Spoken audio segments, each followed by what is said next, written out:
Welcome back to Tactics Talk with Guido. Thanks for tuning in. I do appreciate it. On this episode, I have the replay of the week. This is sent in by K2 and lots of numbers. He of the many numbers and only one letter. And his T-55A top tier in a 3.57. Great setup for him. Only one artillery each side, and he is on Karelia. And as far as the jealousy part goes, I also have a T-55A, but I have not managed to do what he's about to show you, which is acing the T-55A Tier 9 German, actually, sort of premium prize medium tank. So not a premium completely. It gives you extra training on your crew, but does not give you extra credits, and you win these through your personal missions. Probably had a shot on that T-71 that was trolling around the middle. Not a great start. Gets hammered by the Schwartz, kind of up and out in the open right there. Not a surprise that he got seen and shot, so he's going to shift over towards the north here. I usually go down to the southeast with nearly any tank, minus perhaps a scout, and even then I might try to get up on the hill where the FV and the 3002 and everything are. It will depend on the rest of the setup from the tanks that are around me. But you can see that he's decided to go up to the north. This is also a place that mediums can go and be quite effective. The thing about this part of the map, though, is once you win this flank, you've got to go back. More than likely, you're going to be forced to go back based on what is happening in the game, especially if any kind of your top tier tanks go this way, which is what he's doing. More than likely, there's going to be a bit of a problem down there in the southeast in the corridor. You can see that they've got a lot of tanks stacked up. Not a great start, lots of shooting the ground. Not great trading, but he's got this guy tracked for the moment. He's going to pop a shot through him. The A44 is trying to get away, and he's getting pushed by these two tanks, which is a good idea. And just don't let him get away. Looks like an IS is coming up. So he nukes the A44. That's a good kill. Quite a few of his team are camping on the cap. That's not helping him a whole bunch. And now he's got to go ahead and work this flank here before he can start thinking about anywhere else. Got the 101 over here. He's going to come around this corner. There's a Schwartz right there. Shoots and only tracks him. Comes down here for another shot, and holy cow, that dude takes a hit. Nice shot. You can notice that he's popping out and trying to minimize his exposure by not being out there too long. Maybe out there a little bit more than he wanted to be, and he actually gets shot by the Schwartz who's rocking back and forth. Pretty good accuracy on the Schwartz Panzer as well as this T-55, so it's not really a surprise that they're able to punch a shot through at that range and actually hit. This 101 has no idea what's going on. Hacks that went through a rock. That was crazy. And the Su-101, he's in big trouble. Getting shot from every direction. Now you'll notice what's happening here is K2 is really kind of concentrating on this front side here, and he saw that IS earlier back there. I might have ignored those guys out there in the flat and continued to work this spot just based on it being a lot more protected from arty and any kind of crossfire from up on their hill. But he does eventually come back to it. He knew the IS was still back there, and now he's just going to abuse this poor IS right through the hacks, right through the rock. Just kidding. Shot into the IS, coming around. He will out-reload this thing quite well. Just barely sticks his turret over enough to get a shot. The IS is on a reload, and he'll take him down. And now all that's left over here is a Su-101 and a T-49 as far as what is spotted. And you can see that the red team has cleaned up his relatively weak flank over on the west side. But the good news is that he's headed right back. So he's cleaned up his flank and he's headed back. This is something I talk about a lot. If you're going to take one of your 3 top tier tanks to a flank that is one of the lesser used flanks, make sure you win it and then swing back to your cap, especially if it is threatened like his is. He's going to choose to go through the middle. I think this was probably a mistake in positioning at this point in the game. I'd have come up the side there, up on the north side. These guys are all headed for the cap, but it's not an emergency. It's not like he needs to get up there and start resetting.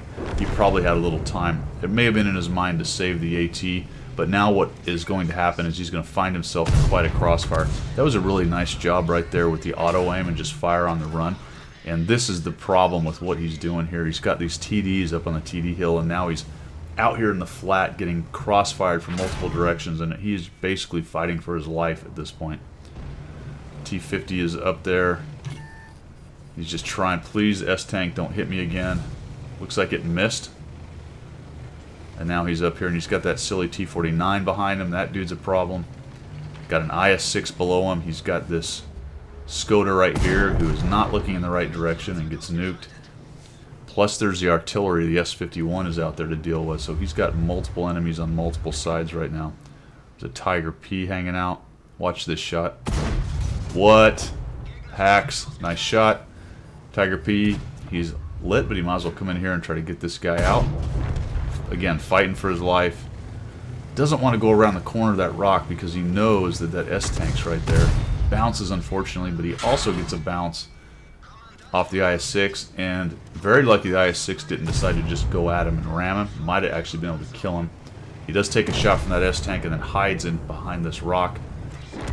IS-6 goes down, a little help from my friends, and they turned what was a pretty bad situation into a pretty good situation. And he comes out of it with 60 hit points.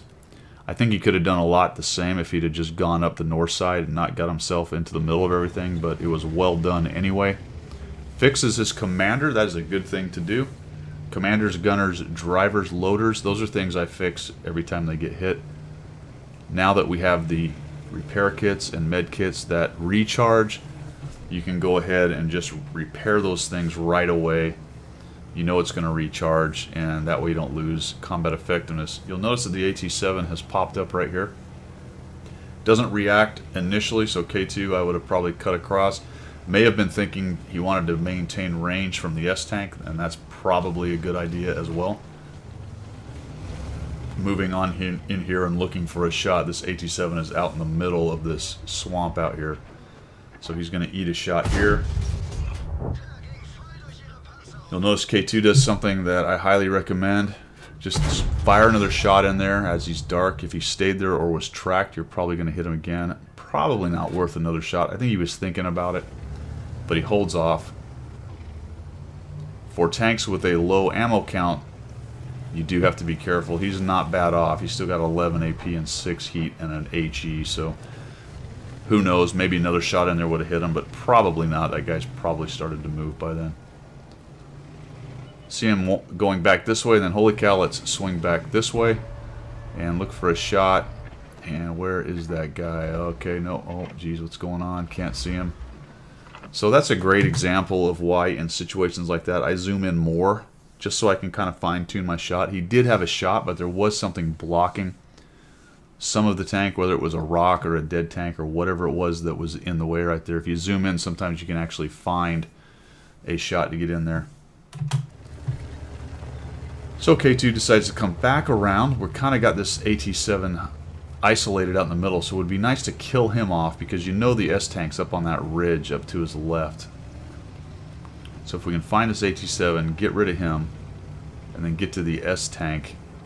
And he has to be careful here because in about this area, if the S-Tank's up along the very edge, it may start to see him out there. And holy cow. The 51 did something, killed itself, drowned itself, don't know. And the Scorpion killed the AT-7. So whether that AT-7 was in stayed in the same place or what exactly happened there, I don't know. I didn't see it get lit up, maybe it was. And there goes the S-Tank. So the S-Tank's running off.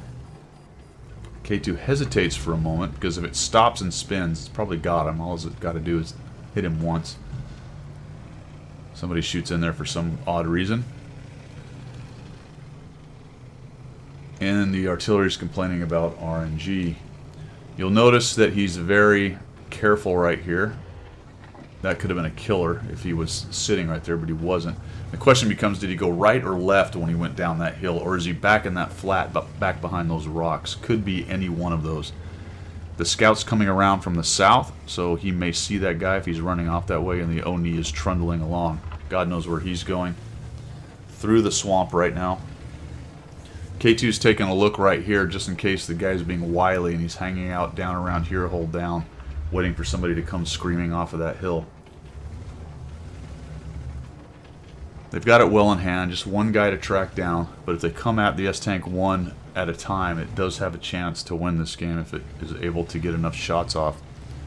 So what you want to do is get there with a couple tanks so it just isn't able to fight multiple tanks at the same time. As long as there's standoff, and especially if it can remain hidden, which is going to be difficult in this situation because it's just not going to get the range unless somehow it got past everybody. But if you can get it surrounded, an S-tank's going to have a lot of trouble, especially close in, fighting more than one tank. If you come at it one at a time and give it any kind of standoff, it's very difficult to take out. So they know they've got him sandwiched now. You can see K2's raging in here. S-tank's not stupid. He realizes that more than likely he's got to push one side or the other. So he decides to go after and ends up dying. So 5,100, actually I believe it was a little more than that because one of those blind shots ends up going in. 390 blocked, 1,159 assist damage. This is an ace tanker in the T-55A, something I have not been able to do in all my games. Nice job there, K2. Thanks for sending that in. I hope you guys like what you saw. If you did, make sure you subscribe to the channel, and as always, we will see you.